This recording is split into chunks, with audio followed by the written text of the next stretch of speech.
ये बात है साल 2019 की, जब मैं अपने दोस्तों के साथ हिमाचल के उन पहाड़ियों में ट्रैकिंग के लिए गया हुआ था। वैसे तो इससे पहले भी मैं ऐसे ही कई ट्रिप पर जा चुका था, पर यह ट्रिप कुछ ऐसा था जिसे हम आज तक नहीं भूले। दरअसल उस दौरान हम चारों दोस्तों ने, यानी कि मेरे अलावा अमित, विकास और सौरभ ने ये फैसला किया था कि हम किसी नए जगह को एक्सप्लोर करने के लिए एक नई जगह चुनेंगे, जिसके लिए हमने इस बार एक पुराने ब्लॉग का सहारा लिया, जिसमें हमें हिमाचल की एक अनजान जंगल का पता चला, जहाँ जाते तो बहुत लोग थे, लेकिन जो वहाँ से आता था वो अक्सर उस जगह को लेकर चुप ही रहता था। इसलिए हमारे लिए ये और भी रोमांचक बन गया था।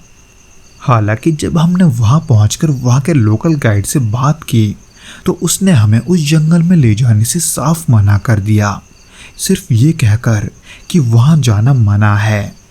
हालांकि हमने उसे और भी पैसे देने की बात की, लेकिन वो गाइड नहीं माना, जिसके वजह से हम चारों ने ही खुद ब खुद वहां जाने का फैसला किया। जब हम वहां से उस जंगल के लिए निकले तब यही करीब दोपहर के 1:30 बज रहे थे। पर ऐसे ही चलते चलते जब हम उस जंगल के पास पहुंचे तब हमें एक टूटा फूटा और पुराना सा मंदिर दिखा, जिसमें कोई मूर्त तो नहीं थी, पर वहाँ एक बड़ा सा दिया था। एक ऐसा दिया जिसे देखकर ऐसा लग रहा था जैसे उसे हाल ही में वहाँ रखा गया हो, क्योंकि वो बिल्कुल नया लग रहा था। उस मंदिर का आसपास का मैदान भी साफ था, इसलिए इतने घंटों चलने के बाद हमने वहीं पर टेंट गाड़ने का फैसला किया। तब तकरीबन शाम के 6 बज रहे थे जब हमारा टेंट लगाने का काम पूरा हुआ। उसी बीच मैंने ये गौर किया कि आसपास का माहौल, जो कि कुछ देर पहले तक चिड़ियों के चहचहाट से गूंज रहा था, वो जगह अब पूरा सुनसान हो चुका था, जिसके वजह से कुछ समय के लिए ये सन्नाटा मुझे बहुत अजीब लग रहा था। पर आधी रात के करीब जब हम टेंट में सोने की कोशिश कर रहे थे तभी बाहर अचानक से हल्की सी आवाज आने लगी। ऐसा लग रहा था मानो 3-4 लोग आपस में बात कर रहे हो। जिसकी अजीब बात ये थी कि कभी वो आवाजें पास से आती तो कभी दूर से। हालांकि मैंने बाहर झांकने की हिम्मत तो की, लेकिन जब मैंने बाहर टॉर्च की हल्की रोशनी डाली तो मैंने देखा कि मंदिर के पास किसी का साया है, जो कि उस समय हिल रहा था। हालांकि शुरू में तो वो मुझे किसी जानवर जैसा लगा, पर जब मैंने वहां गौर से देखा तो वो किसी इंसानी शरीर जैसा ही लग रहा था। पर जब मैंने अपने दोस्तों को इसके बारे में बताया और जब वो मेरी तरह ही बाहर झांककर देखने लगे तब उन्हें वहां कोई नहीं दिखा, बल्कि वहां से पास वाले मंदिर में एक दिया अपने आप जल रहा था। उसमें ना तो कोई तेल था और ना ही कुछ ऐसा जिससे वो दिया जल सके, पर न जाने कैसे वो दिया अपने आप जलते जा रहा था।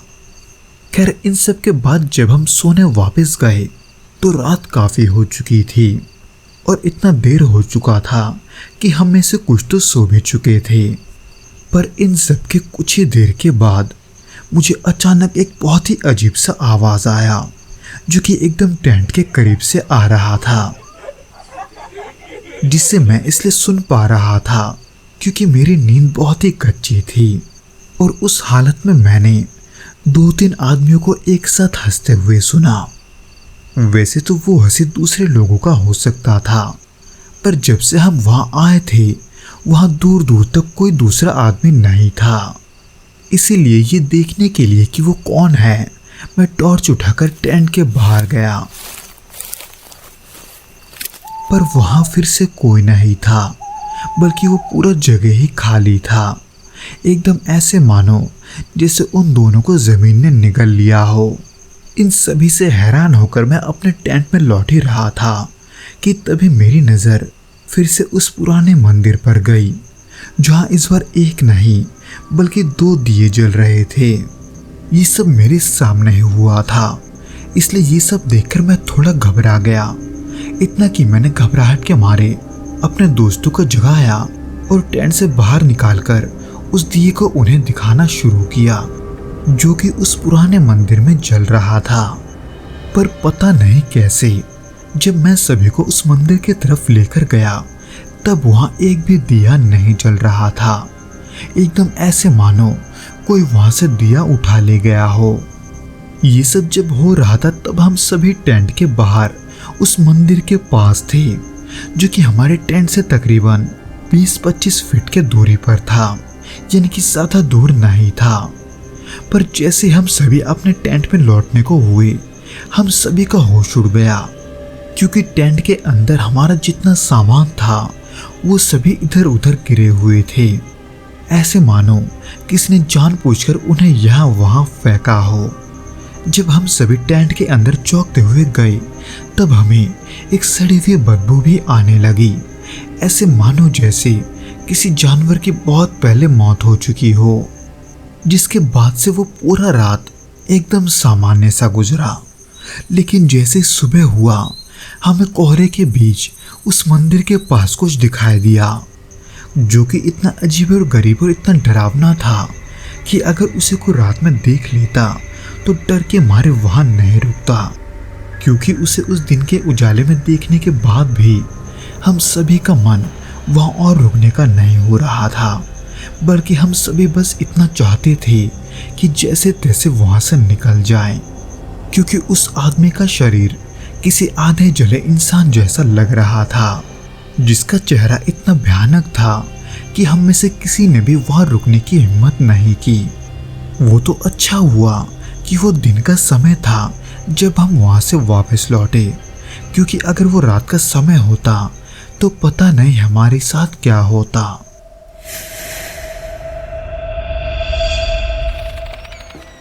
तो दोस्तों, आज के इस पहले घटना के बाद बिना किसी देरी के हम दूसरी घटना की ओर बढ़ते हैं।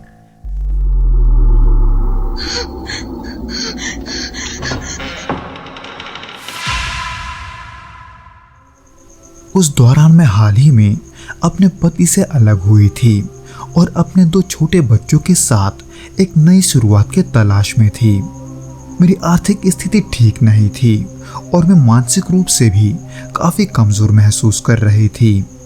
इसी स्थिति में मुझे एक छोटा सस्ता सा बंगला किराए पर मिला था, जो सैन पेड्रो के पुराने हिस्से में था। मुझे लगा था कि ये नई शुरुआत करने का सही मौका है, लेकिन मुझे क्या पता था कि ये घर मेरी जिंदगी का सबसे बड़ा डरावना सपना बन जाएगा। शुरुआत में तो सब कुछ सामान्य लगा था, घर का माहौल शांत था और मुझे ऐसा लगता था कि ये एक नई शुरुआत है। मैं अपने बच्चों के साथ घर को सजाने और व्यवस्थित करने में लग गई थी, लेकिन धीरे धीरे घर का माहौल बदलने लगा था। कभी कभी मुझे ऐसा लगता था जैसे कोई छुपकर हमें देख रहा है। ये सिर्फ एक एहसास था, परंतु इतना स्पष्ट कि मैं ठिठक जाती थी। और फिर ऐसे ही धीरे धीरे अजीबोगरीब घटनाएं होने लगी। सबसे पहले मैंने ध्यान दिया था कि घर में रखी चीजें अपनी जगह से हट जाती थी। मैंने कई बार देखा था कि बर्तन जो मैंने ध्यान से रखे थे वो अचानक उन जगहों से गायब होते थे और फिर किसी और जगह पर मिलते थे। कभी रसोई में रखा गिलास बाथरूम में मिलता, तो कभी बच्चों के खिलौने सीढ़ियों पर फैले हुए मिलते। रात को जब सब सो जाते थे तब घर की दीवारों से हल्की खटखटाहट की आवाज सुनाई देती थी। ये आवाज इतने धीमे होते थे कि कई बार मैं ये समझ नहीं पाती थी कि क्या ये वाकई में हो रहा है कि ये मेरे थकावट का असर है। लेकिन धीरे धीरे ये आवाजें भी तेज होने लगी, जैसे कि दीवार के उस पार खड़ा होकर जानबूझकर उसे खटखटा रहा हो।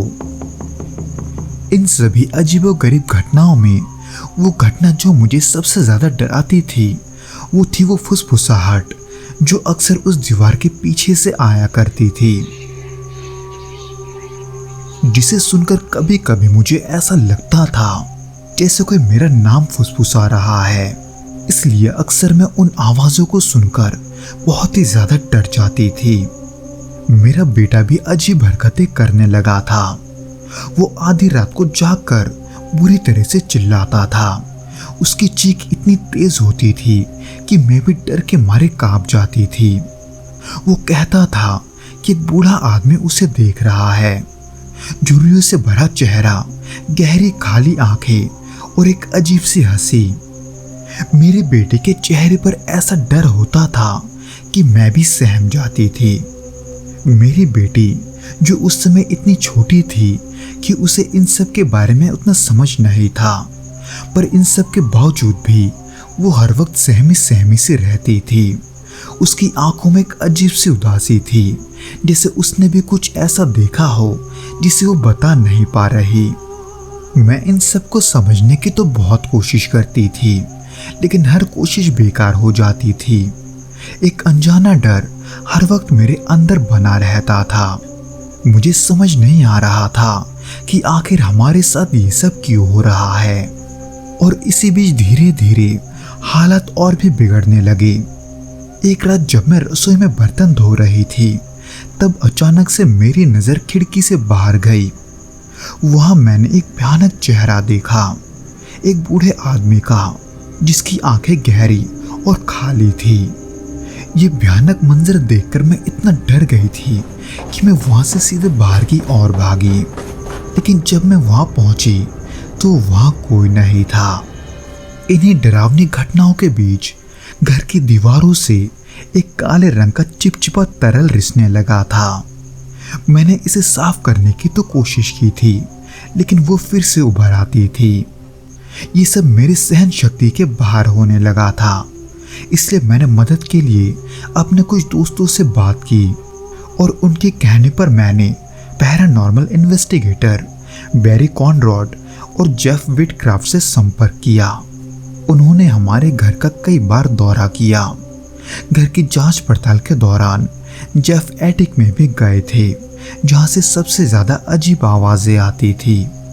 वो वहां कुछ तस्वीरें खींच रहे थे कि तभी अचानक उनके हाथ से टॉर्च छूटकर नीचे गिर गई, जैसे किसी ने उसे खींच लिया हो। वो थोड़ा घबराए तो थे, लेकिन फिर भी उन्होंने जांच जारी रखी। पर उसी दौरान जब वो एटिक से वापस नीचे उतर रहे थे, तभी जेफ के गर्दन में अचानक एक रस्सी का फंदा फंस गया और कोई अदृश्य ताकत उन्हें ऊपर की ओर खींचने लगी।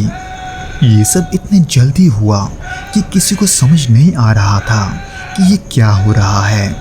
उस दौरान जेफ बहुत चिल्ला रहे थे, इसलिए हम सभी ने जैसे तैसे उन्हें वहां से छुड़वाया और एटिक से हम सभी नीचे आ गए। ये घटना इतनी डरावनी थी कि हम सभी हिल गए थे। इसलिए इन घटनाओं के बाद मैंने और पैरानॉर्मल इन्वेस्टिगेटर्स ने इस घर के इतिहास को गहराई से जानने की कोशिश की। फिर बाद में जाकर हमें पता चला कि ये बंगला सैन पेड्रो हार्बर के पास एक ऐसा क्षेत्र है जहां कई नाविक समुद्र में डूबकर मारे गए थे और कुछ की हत्याएं भी हुई थी। वहां के लोगों के बीच एक बूढ़े नाविक हरमन की कहानी प्रचलित थी, जिसने किसी दुर्घटना में अपनी जान गंवाई थी।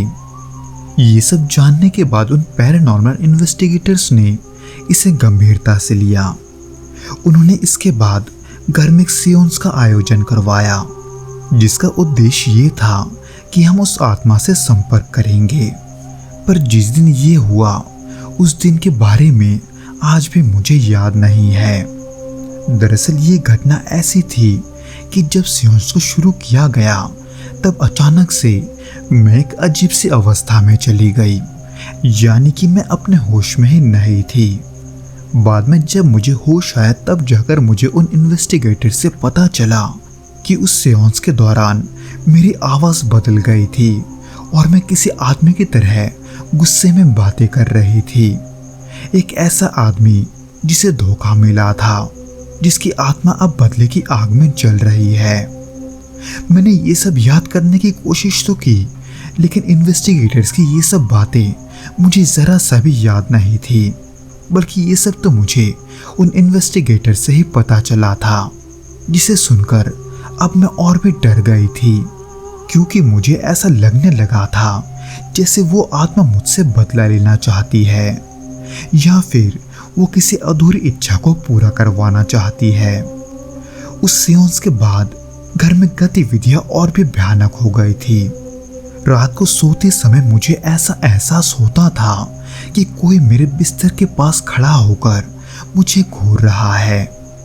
कई बार तो मुझे ऐसा भी लगता था जैसे मेरे कानों के पास कोई भारी सांसें ले रहा है।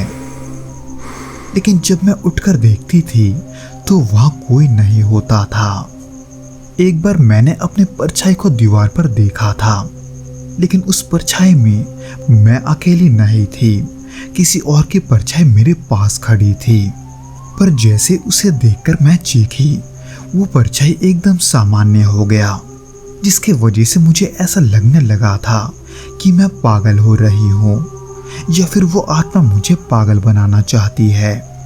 मेरे लिए ये सब बर्दाश्त के बाहर होने लगा था।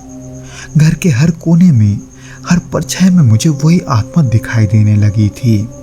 इसीलिए इन सब से मैंने तंग आकर साल 1990 में इस घर को छोड़ने का फैसला किया था। मुझे लगा था कि इस घर को छोड़ते ही सारी डरावनी घटनाएं बंद हो जाएंगी, लेकिन बदकिस्मती से ऐसा नहीं हुआ। नए घर में कदम रखने के बाद भी उन अजीब घटनाओं ने मेरा पीछा नहीं छोड़ा, यानी कि एक अदृश्य ताकत अब भी मेरे साथ चल रही थी। उस नए घर में भी कभी कभी आधी रात को फर्श पर किसी के चलने की आवाजें आती, तो कभी दरवाजे अचानक बंद हो जाते। एक बार तो मैंने अपने बेटे के कमरे में उसे किसी से बात करते हुए सुना, लेकिन जब मैं अंदर गई तो वहां कोई नहीं था। इन सब के वजह से मैं अब ये सोचकर और भी घबराने लगी थी कि ये सब पिछले घर तक ही सीमित नहीं है। कुछ तो ऐसा था जो अब भी मेरा पीछा कर रहा था, जिसके वजह से मुझे धीरे धीरे अजीब सी घुटन होने लगी। तब मैं इतना परेशान हो चुकी थी कि मैंने एक मनोवैज्ञानिक से मदद लेने की सोची। कई सालों तक मैंने उस मनोवैज्ञानिक की मदद ली थी और अपने मानसिक स्वास्थ्य को संभालने की कोशिश की थी, पर कभी कभार ये चिकित्सा काम करता तो कभी नहीं।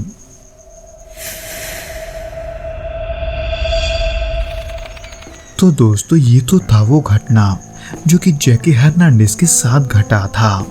उम्मीद करता हूँ कि आपको ये पसंद आया होगा, और अगर आया हो तो प्लीज़ इस वीडियो को लाइक करके इसे अपने दोस्तों के साथ शेयर ज़रूर करना, और हमें कमेंट करके ये ज़रूर बताना कि आपको ये वीडियो कैसा लगा।